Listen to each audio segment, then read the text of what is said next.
Nosso tema é liderança em tempos de crise. Se tem duas palavras que são muito mal interpretadas, são essas duas: liderança e crise. Você certamente já ouviu falar muito sobre liderança. Então vamos falar um pouquinho sobre crise antes de mais nada. O efeito que qualquer crise vai ter sobre uma empresa, sobre uma organização, sobre uma equipe, sobre um ramo de negócio, é proporcional à fragilidade que já existia antes da própria crise. Já houve quem dissesse que toda crise é um murro numa porta que já estava caindo. Se você está enfrentando muita dificuldade diante da pandemia e da quarentena, a reflexão que a gente tem que fazer é: será que já não havia uma série de fragilidades, uma série de descompassos e que na correria do dia a dia você acabava não percebendo e a crise apenas explicitou todo esse cenário? Ao mesmo tempo, o papel da liderança em tempos de crise é tão relevante quanto nos tempos ditos normais. Porque a crise nada mais é do que a mudança. Só que a mudança é a única constante que existe na vida das pessoas e das organizações. Crescer envolve várias crises. Você pode estar pensando no seu filho pequeno, você pode estar pensando no seu cachorro, você pode estar pensando na árvore que você plantou. Todo momento de mudança é um momento de crise. E, ao mesmo tempo, todo momento de crise é um momento de mudança.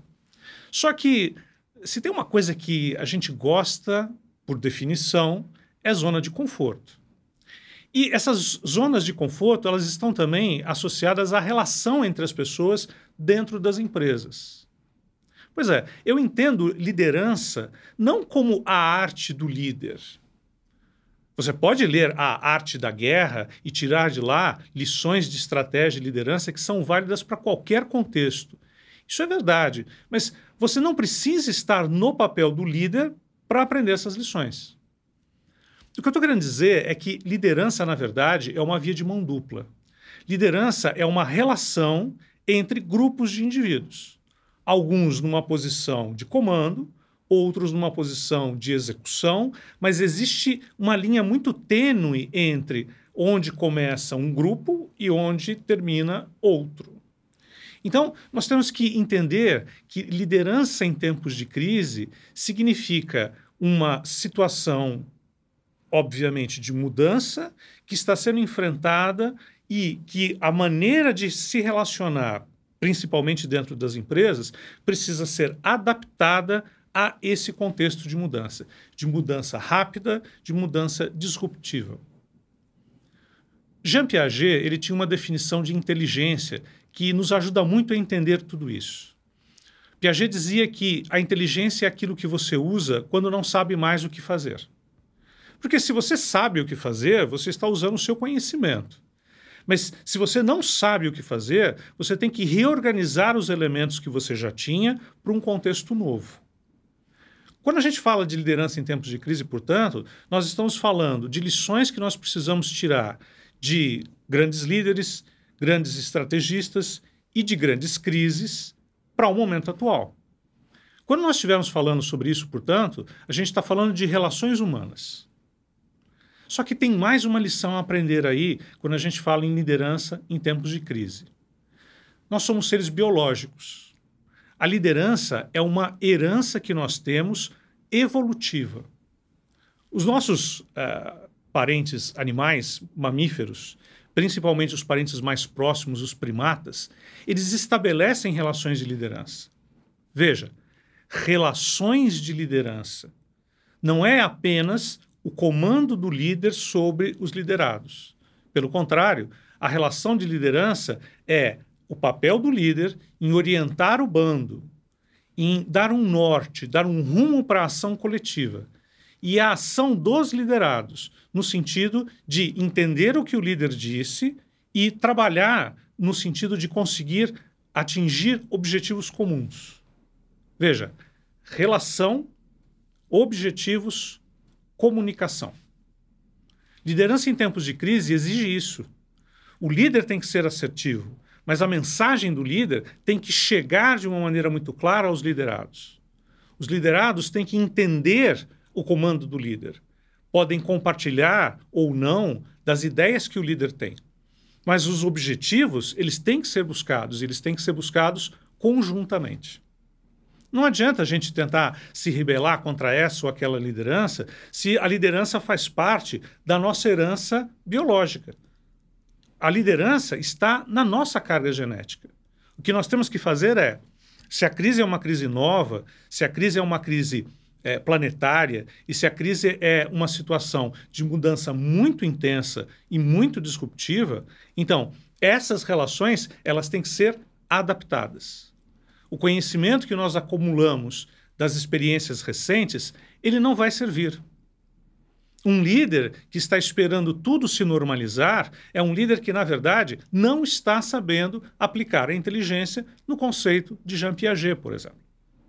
Então, tudo que nós vamos falar ao longo desses vídeos que nós estamos oferecendo para vocês são ideias associadas a, essencialmente, 3 palavras. Liderança e crise é o tema geral, mas a partir daí se desdobra relação, e a relação, portanto, não é unidirecional, ela é uma relação de mão dupla, a relação de liderança é uma relação de mão dupla, objetivos, porque o líder tem que apontar e conduzir o seu grupo na direção do atingimento desses objetivos, e, por incrível que possa parecer, comunicação. Muitos líderes são brilhantes.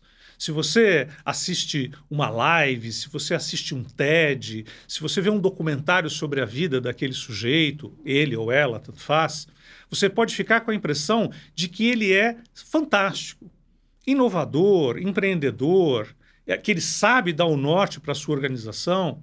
E muitas vezes, quando você conversa em off com alguém da equipe dele, com algum liderado, esse liderado ele faz grandes críticas a essa pessoa. Por quê? Porque quando você assiste uma live, o processo é unidirecional. Se você está vendo um documentário sobre ele, o processo é unidirecional. Você está supondo que está aprendendo lições de liderança, quando na verdade você não está. Você está vendo um documentário. Ver um documentário sobre um artista, ver um documentário sobre alguém que entende de vinhos, está provando vinhos em várias regiões do mundo, não significa que você está aprendendo efetivamente a educar, por exemplo, o seu paladar ou o seu olfato. Você jamais será um entendedor de vinho se você não estabelecer uma relação entre você, o seu paladar, o seu olfato e a bebida. Portanto, a gente não deve se enganar.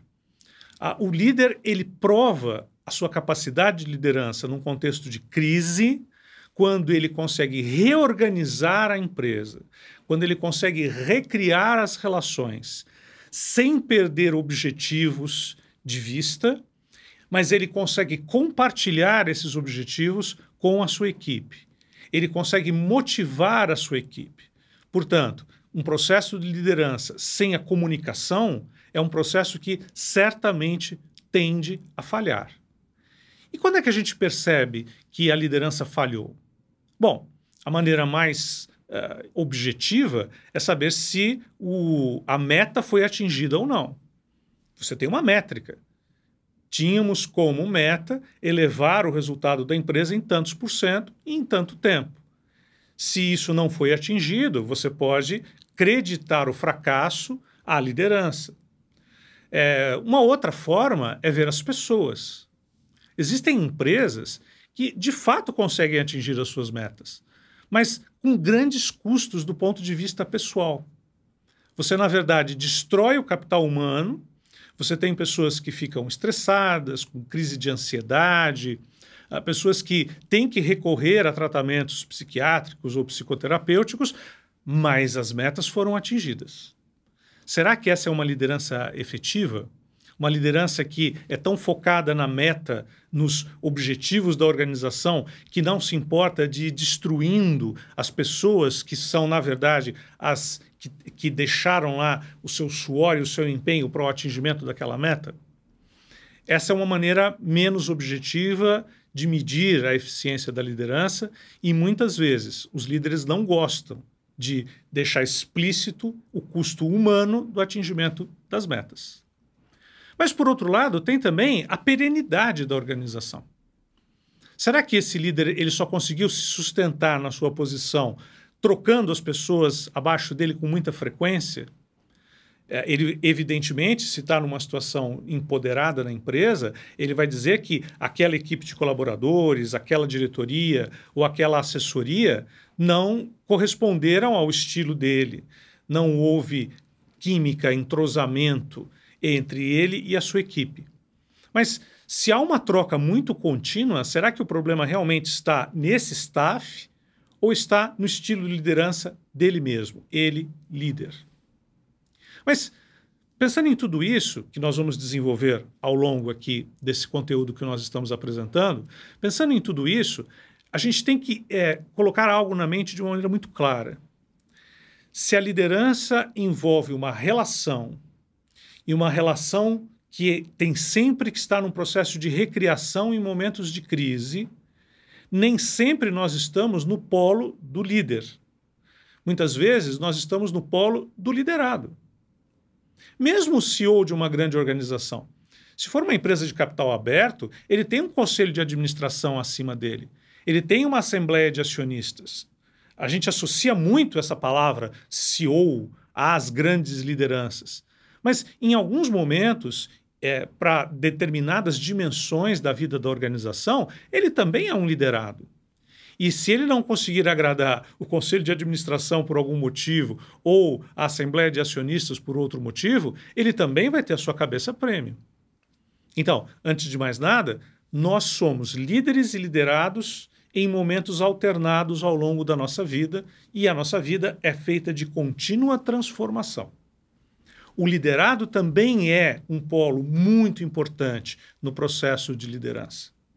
Ele realmente é que faz acontecer uma transformação, ou que muitas vezes impede que a transformação ocorra. Quando nós falamos de empreendedorismo, por exemplo, nós pensamos na figura isolada do empreendedor. Ele é quase o nosso herói, o sujeito que desbrava, que tem novas ideias. Mas nem sempre aquele que desbrava e tem novas ideias é quem vai para a linha de frente. Não é sempre esse que vai fazer acontecer. Muitas inovações surgiram por acaso, mas você teve uma visão de liderança, num líder ou num liderado, capaz de ver numa ideia nova uma oportunidade de negócio. Explorar, portanto, as lições da liderança para alguém que vai ser um liderado é algo muito importante.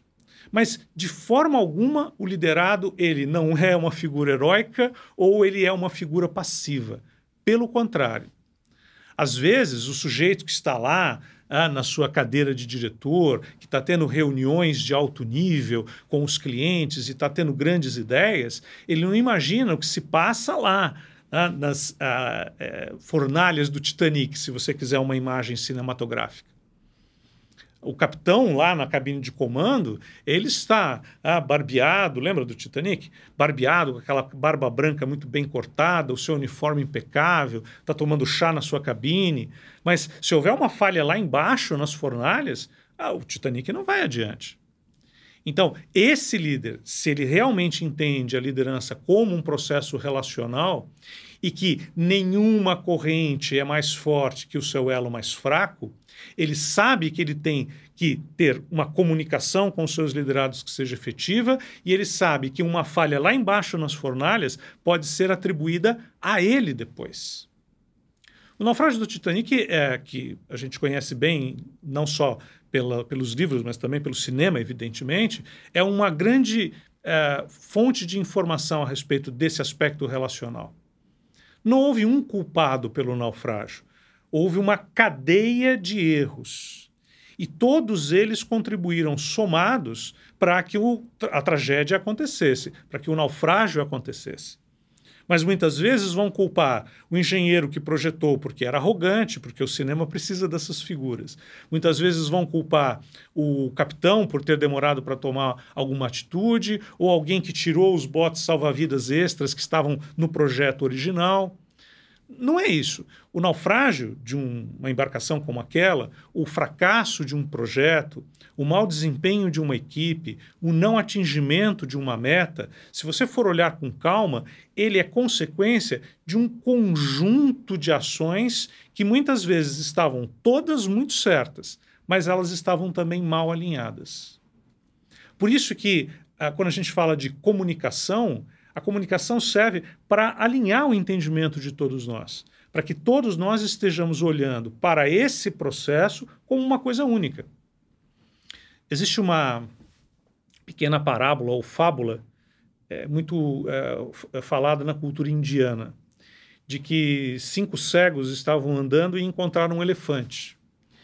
E cada um dos cegos tocou o elefante em uma parte. E cada um deles tinha a impressão de que era um animal diferente. E cada cego disse ter encontrado um animal diferente. Quando nós estamos no contexto das empresas, das organizações, se nós tivermos uma visão limitada do que é o processo dessa empresa, do que é o processo dessa organização, do que é o objetivo da equipe, nós podemos começar a nos desentender nesse sentido. Cada um de nós sabe qual é a grande meta que temos que atingir, mas não entende, por exemplo, qual é o seu papel no processo. Portanto, assim como o líder tem que se comunicar de uma maneira eficaz e dizer que estamos todos vendo o mesmo animal, só que cada um está vendo uma partezinha dele porque ele é muito grande, os liderados também têm que se esforçar para integrar isso. É como se nós fôssemos peças de um grande quebra-cabeça. Se você não se afasta e não tem a visão do todo, mesmo um grande potencial que você tenha como liderado pode não ser efetivo.